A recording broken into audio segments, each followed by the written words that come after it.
Hello दोस्तों, आज हम बात करेंगे ब्रेन रूल्स के बारे में, जिससे आपको पता चलेगा कि हमारा ब्रेन कैसे काम करता है। द ब्रेन रूल बुक, जिसको लिखा है डॉक्टर जोहन मडीना ने। ये एक साइंटिस्ट है जिन्होंने अपनी पूरी जिंदगी इस पर रिसर्च की है कि हमारा दिमाग कैसे काम करता है। ज्यादातर लोगों को ये पता ही नहीं है कि उनके दिमाग में आखिर चल क्या रहा है। इस बुक में ऐसी बातें बताई गई है जिन्हें समझकर आप एक लीडर बन सकते हैं। हम अच्छे से कैसे सीखते हैं, नींद हमारी यादों पर क्या असर डालती है, स्ट्रेस लेने पर हमारा दिमाग कैसे काम करता है, क्या हम मल्टीटास्किंग के लिए बने हैं, हम इतनी आसानी से क्यों भूल जाते हैं, सीखी हुई चीजों को लंबे टाइम तक कैसे याद रख सकते हैं, आंखें बाकी इंद्रियों से ऊपर क्यों हैं, औरत और आदमी का दिमाग कितना अलग है, और हम सीखेंगे हमारा दिमाग कैसे काम करता है। सबका दिमाग अलग अलग होता है, आखिर क्यों। हमारा दिमाग लगातार ग्रो और नई खोजबीन के लिए बना है। जिस तरह की दुनिया में आज हम रह रहे हैं, ये उसी का नतीजा है। अगर आपने अभी तक इस चैनल को सब्सक्राइब नहीं किया है तो इमीडिएटली चैनल को सब्सक्राइब करके मेरे को अप्रिशिएट कर सकते हो। एक्सरसाइज रूल, डेली एक्सरसाइज करना हमारे ब्रेन पावर को बूस्ट करता है। हमारा दिमाग एक दिन में 20 किलोमीटर चलने के लिए बना है। एक्सरसाइज करने से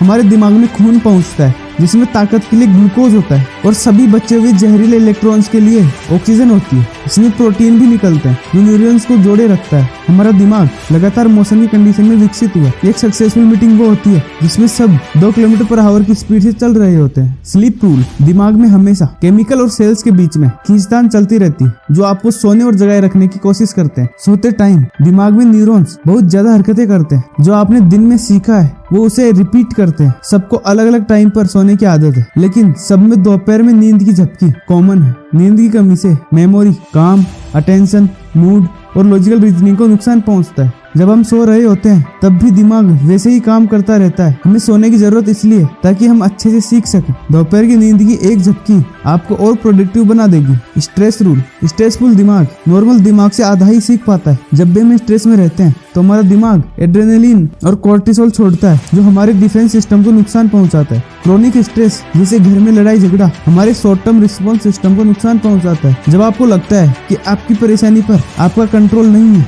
और आप हेल्पलेस फील करते हो, इससे बेकार स्ट्रेस कुछ भी नहीं है। इमोशनल स्ट्रेस का असर स्टूडेंट के सीखने, एम्प्लॉय की प्रोडक्टिविटी और रिलेशनशिप्स की बॉन्डिंग पर पड़ता है। हमारा दिमाग 30 सेकंड के स्ट्रेस के लिए बना है। अगर आपका बॉस बुरा है और रोज आपका उससे सामना होता है तो आप काबू खोने लगेंगे। अगर आप एक खराब रिलेशनशिप में फंसे हैं तो आप अपने दिमाग को सिकुड़ते हुए देखेंगे। ये मेमोरी को भी नुकसान पहुंचाते हैं, जिससे आपकी प्रोडक्टिविटी पर असर पड़ता है। आपका भावनात्मक स्थिर रहना ही खुद के लिए और आपकी फैमिली के लिए अच्छा है। अगर आप चाहते हो कि आपका बच्चा अपनी बेस्ट परफॉर्मेंस दे तो घर जाके अपने लाइफ पार्टनर को प्यार करो। सर्वाइवल रूल, हमारे पास एक नहीं 3 दिमाग है। हमने एक छिपकली के दिमाग से शुरू किया ताकि हम सांस लेते रहें, फिर ये बिल्ली जितना बना और ये विकसित होते होते आज जो दिमाग हासिल हुआ और आगे भी विकसित होता रहेगा। आप ये देखते होंगे कि आज की न्यू जनरेशन कितनी तेज है और आगे और तेज होंगी। हमने बदलाव अपनाकर पृथ्वी पर कब्जा जमाया और अब ब्रह्मांड पर कब्जा जमाने की सोच रहे हैं। दिमाग एक जिंदा अंग है जो बाहर के विपरीत परिस्थितियों में हमें बचाने के लिए बना है। अगर कोई अपने रिलेशनशिप, बॉस और टीचर के सामने अपने आप को सिक्योर महसूस नहीं करते तो वो कुछ भी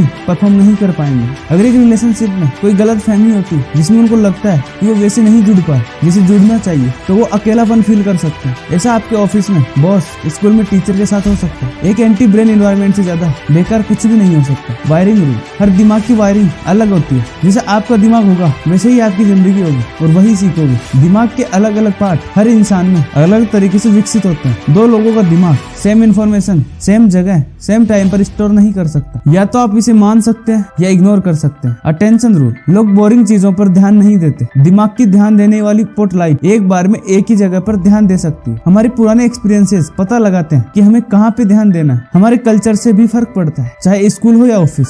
हम भावनाओं, खतरों, सेक्स जैसी चीजों पर ध्यान देते हैं। हमारा दिमाग एक साथ कई काम नहीं कर सकता। हम सांस लेना और बात करना साथ कर सकते हैं, लेकिन और बड़े काम साथ नहीं कर सकते। मोबाइल पर बात करते हुए गाड़ी चलाना वैसे ही है जैसे शराब पीकर गाड़ी चलाना। दिमाग एक चीज के बाद एक प्रोसेस करता है। जब भी काम चेंज होता है तो दिमाग को स्विच करने में कुछ सेकंड्स लगते हैं। इसलिए फोन पर बात करने वाले लोग कुछ सेकंड के बाद ब्रेक लगाते हैं। जब भी आप ऑनलाइन रहते हैं तो आप आप भटके हुए रहते हैं और काम खत्म करने में डबल टाइम लगता है। अगर एक टीचर बच्चे को इंटरेस्ट नहीं दिलाएगा तो नॉलेज को बच्चे के दिमाग के डेटाबेस में नहीं बिठा पाएगा। ये चीज आप किसी को कुछ समझा रहे हो या बात कर रहे हो उसमें भी लागू होती है। जंगली जानवरों का दिमाग पालतू जानवरों से 15 से 30% बड़ा होता है, क्योंकि वो पालतू जानवरों से ज्यादा सीखते हैं। यही चीज इंसानों पर भी लागू होती है। इसलिए अलग अलग काम और ज्यादा काम करने से दिमाग उतना ही कॉम्प्लेक्स बनता है। रिपीट टू रिमेम्बर, दोहरा कर याद करना। ब्रेन में कई मेमोरी सिस्टम होते हैं। ये प्रोसेसिंग की 4 स्टेज को फॉलो करते हैं। इनकोडिंग, ये इन्फॉर्मेशन को समझते हैं। स्टोरिंग, ये इन्फॉर्मेशन को जमा करते हैं। रिट्राइविंग, इन्फॉर्मेशन को वापस लाना। और फॉर्मेटिंग, इन्फॉर्मेशन को भूल जाना। हम ज्यादातर सुनी हुई और देखी हुई चीजों को भूल जाते हैं, क्योंकि थोड़ी देर के लिए रहती है। हम जिस इन्फॉर्मेशन को जितना समझेंगे हम उसे उतनी ही देर के लिए याद रखेंगे। अगर आपको अपने भूलने का टाइम बढ़ाना है तो इन्फॉर्मेशन को रिपीट करते रहे। यादें बहुत जल्दी मिट जाती है, इसलिए ये सोचना बेकार है कि मुझे चीजें याद नहीं रहती। बस इन्फॉर्मेशन को रिपीट करते रहे। हमें किसी का नाम याद रखने में बहुत दिक्कत होती है। अगर आपकी मुलाकात सुरभि नाम की लड़की से होती है और आपको उसके नाम को याद रखना है तो मन में उसके बारे में इन्फॉर्मेशन को रिपीट करते रहे। सुरभि ने ब्लैक ड्रेस पहनी और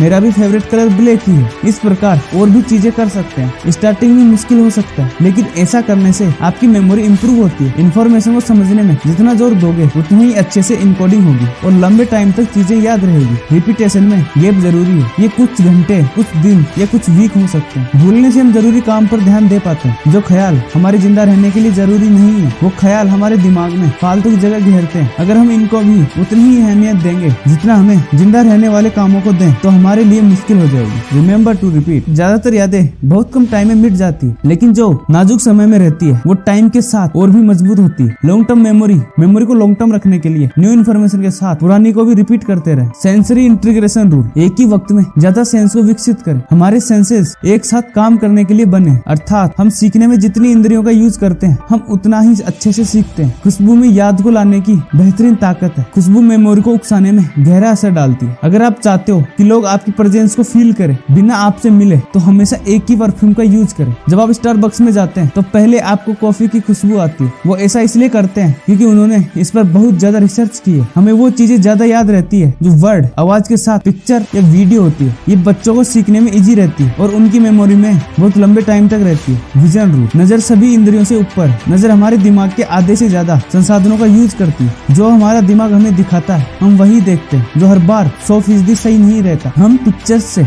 बहुत ही बेहतर तरीके से सीखते हैं। सुनी हुई चीजें कुछ टाइम के बाद हमें 10% ही याद रहती है। अगर हम इसमें एक पिक्चर जोड़ दें तो यह 65% तक याद रहती है। एक औरत और आदमी का दिमाग कितना अलग होता है। एक्स क्रोमोसोम आदमियों के पास एक होता है और औरत के पास 2 होते हैं। हालांकि ये एक बैकअप की तरह काम करता है। इसमें दिमाग को बनाने वाले जीन्स की मात्रा अधिक होती है। औरतें ज्यादा कॉम्प्लेक्स होती है क्योंकि उनकी कोशिका का एक्स क्रोमोसोम उनके माता पिता का मिक्सचर होता है। आदमी के एक्स क्रोमोसोम मां से आते हैं और उनके वाई क्रोमोसोम में उनके एक्स क्रोमोसोम के 1500 जीन्स के मुकाबले 100 जीन्स से भी कम होते हैं। आदमी और औरत का दिमाग बनावट और जैविक तरीके से अलग होता है। आदमी का दिमाग ज्यादा जल्दी सेरोटोनिन बनाता है। आदमी और औरत स्ट्रेस का अलग अलग तरह से सामना करते हैं। औरत आदमी के मुकाबले ज्यादा डिप्रेस्ड होती है। आदमी ज्यादा असामाजिक व्यवहार करते हैं। औरतें ज्यादा चिंता करती है। आदमी ज्यादा शराब और ड्रग के एडिक्ट होते हैं। औरतें वजन बढ़ने के डर से ज्यादा पीड़ित होती है। आदमी और औरत भावनाओं को अलग तरीके से समझते हैं। ये डिफरेंस पालन पोषण और नेचर के बीच इंटरेक्शन की वजह से है। एक्सप्लोरेशन रूल, हम ताकतवर और प्राकृतिक खोज करता है। बच्चे इस बात का मॉडल है कि हम कैसे सीखते हैं। Observation, experiment, hypothesis and conclusion की मदद से किसी बर्ताव को पहचान कर कदम उठा सकते हैं। हमारे दिमाग के कुछ हिस्से हमेशा ग्रो करने वाले रहते हैं जिससे हम नए न्यूरॉन्स बना सके और नई इन्फॉर्मेशन को सीख सके। तो थैंक यू दोस्तों। कठोर परिस्थितियों से लड़ने के 2 ही तरीके, या तो आप ताकतवर बन सकते हैं या फिर आप समझदार बन सकते हैं। आई होप आपको ये वीडियो पसंद आई होगी। धन्यवाद। जय हिंद।